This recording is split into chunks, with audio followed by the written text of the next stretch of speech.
Ladies and gentlemen, welcome back to the channel. Today we actually have a couple of stories to run through, which is nice considering how quiet it's been since the start of the international break. We've got an exciting update on the return of Rio Hatti. We've got some transfer news which concerns a player who's already with Celtic. We've got a couple of things to talk about. Happy days. So strap yourselves in and let's talk about that.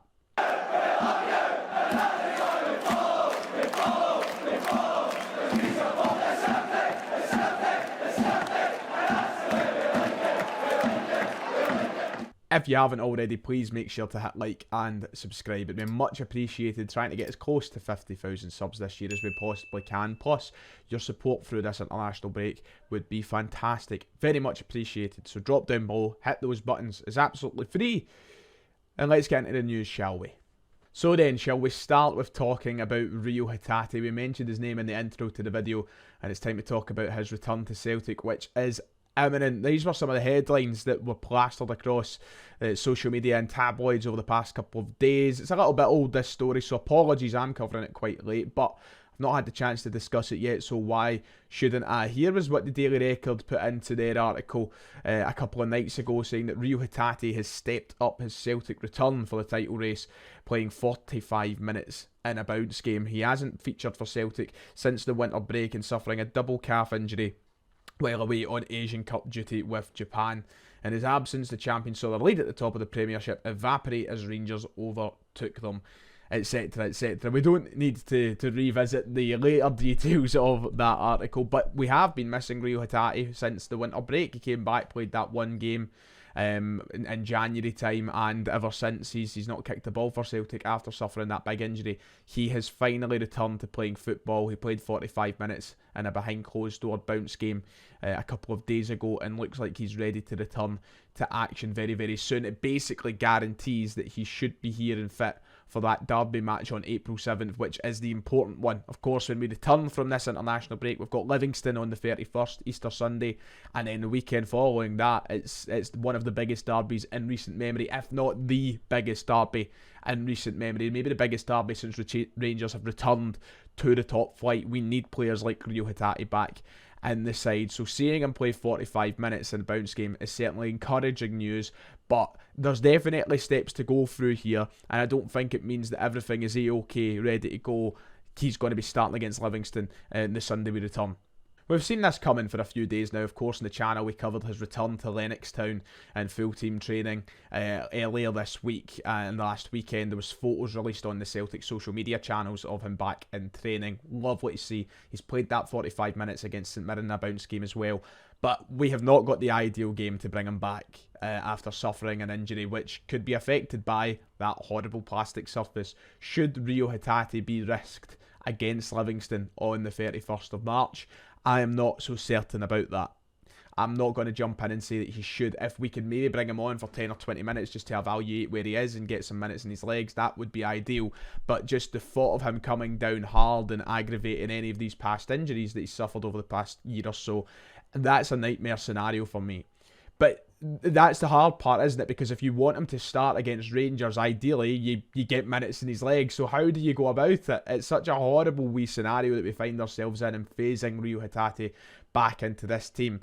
But look, listen, the way I've been looking at it, even from when the first pictures were released of him at Lennoxtown, the way I've been looking at it is, I don't think he's a guarantee to start against Rangers. And I know a lot of you will be saying, oh, he should be, we need him to be starting against Rangers. I don't necessarily think he is. If Callum McGregor's fit, he's coming right back in. Matt O'Reilly, he's starting. And then the other spot, I mean, you could argue that Tomoki Iwata should be starting. You could argue Paulo Bernardo could maybe get a start. I don't think that Rio Hatti is an absolute shoe-in. Mostly, not to do with his quality or anything, because he's a fantastic player, one of our best players by a country mile. But just because he's back from injury, would it be too much too soon to throw him in to a fiery derby fixture when we could start a midfield that has, an Iwata, McGregor and O'Reilly, a wee bit of defensive stability in there? I think that that's the route that Brendan Rodgers might go down anyway. So I don't think that we need to worry too much or overthink this situation about him returning at Livingston. If we can get minutes in his legs through Lennoxtown through training, and then maybe 10 minutes at Livingston at the end of the game, then I think we're in a strong position. What's most important is he's ready to return for the run in now. That's huge for Celtic. Seeing him play even 45 minutes in a bounce game is massive. It's 45 more minutes than we've seen him play since that injury at the Asian Cup. So I'm happy. It's good to see him back. Now we just need to wait and see how his return is phased. Cameron Carter-Vickers, Callum McGregor, Rio Hatti, all three of them fit and firing for this last portion of the season is going to be huge. No more injuries, please, Celtic. Touch wood. Don't do that to me. So then, that was the kind of minor story for today because it's been a couple of days old anyway. Mostly what I want to talk about today is the stories emerging this afternoon about Paulo Bernardo and his potential transfer to Celtic this summer. Here was the headlines in Portugal. Yes, this story was broken by Ebola over in the homeland of Paulo Bernardo. The headline, Benfica Celtic want to keep Paulo Bernardo. The Scottish club has already made contact with the midfielder. There is a buyout clause of €7.5 million. The article goes on to say that Bernardo's loan to Celtic is going well. The Scottish club is very satisfied with the performance of the central midfielder. According to Ebola, has already given signs to Benfica that he is seriously thinking about moving towards the purchase of the player's pass indefinitely. The loan contract signed until the end of the season has an option for €7.5 million for 70% of the transfer, but it is likely that Celtic will push the matter towards the end of the season to try and renegotiate the price. This was also backed up by a tweet as well on Twitter. I'll put on screen that's saying that Celtic have decided to trigger that transfer for Paulo Bernardo, the €7.5 million clause, which would also include a 30% sell on future sales for Paulo Bernardo. So there you go. That looks as though it's one of the transfers that Celtic want to make happen permanently this summer. But one of the key things that we've got to talk about from the story is the fact that Celtic want to negotiate. That's a very key part of this whole story. It doesn't seem like Celtic are willing to go straight out there, pay the €7.5 million, and neither they should. €7.5 million loosely converts to around £6.4 million. A hell of a lot of money, by the way. It would make him one of our most expensive signings we've ever made. And does Paulo Bernardo merit being one of the most expensive signings we've ever made?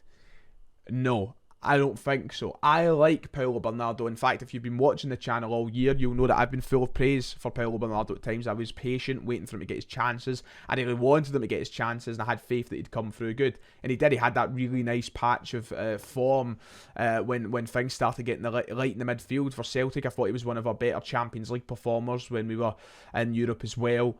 I like Paulo Bernardo, but I don't like him enough to say that Celtic are justified in spending £6.5 million for him. I think that that's a bridge too far. So Celtic are quite right to negotiate this. Now, I know a lot of people might jump on the bandwagon very quickly of typical Celtic, trying to make things cheaper, trying to do what this, that, next thing. This is one of the very rare occasions where I think that I will turn around and say, no, that's right. They should be doing that. I think if there's a better deal on the table for Celtic, they should be trying their best to get that deal. They shouldn't just be accepting the fact that... Because this is the thing, Paulo Bernardo will return to Benfica in the summer. He will not play for Benfica next year. He'll need to move on anyway. I don't think many clubs are lining up at the door to pay £6.5 million or €7.5 million for Paulo Bernardo. The cards are with Celtic here. We have the chips to play with, and I think that we can find a deal that both Benfica find acceptable and Celtic find acceptable. I would love to see Paulo Bernardo join permanently. I've not got a problem with it whatsoever, but I'm also at the same time not going to be upset. I'm not going to cry if he doesn't sign permanently, because I think that there is other players out there we can sign who are just as good. I think that Paulo Bernardo's got another level that he needs to unlock as well in this next couple of months. It's not the end of the world right now. There's a lot of time to evaluate this, to negotiate a deal and find something that works best for both parties. I think the biggest problem with Paulo Bernardo in recent times is his minutes of depth. He hasn't been playing as much football. Here's his stats on screen, by the way, from this season in the Scottish Premiership. He's had a fairly decent season, and when he's played well, and when he's been subbed, he's done whatever he's had to do. It took him time to warm up, but the thing is, his minutes have dipped recently, and I think there was a point, maybe if you go back to January, maybe December, January time, a lot of people would have been, yeah, sign him up, bring him to Celtic, pay the money, bring him in. But that feeling, that kind of love for him has kind of faded a little bit as time has moved on. And it's not through any fault of his own. It's just due to the fact that we've been having players coming in and out the team, players that have been performing well in other games. Paulo Bernardo's still done enough. But this next 2 months for him, the end of March through April and the start of May up until the final game of the season and a potential cup final if we get there, this run is huge for him to prove to Celtic supporters why we should be wanting to see him stay, why we should be paying the money. One of the things I am a bit worried about, and I will be honest, is the thought of him being the Matt O'Reilly replacement. I can already see the Celtic board accepting him as the replacement for Matt O'Reilly. No, that should not be the case. He should not be the Matt O'Reilly replacement should he leave the club. Paulo Bernardo should be his own signing. He should be someone who's considered separate from Matt O'Reilly, and we should still be looking to improve in that area. We should be bringing in even more quality on top of Paulo Bernardo. I think it's as simple as that for me.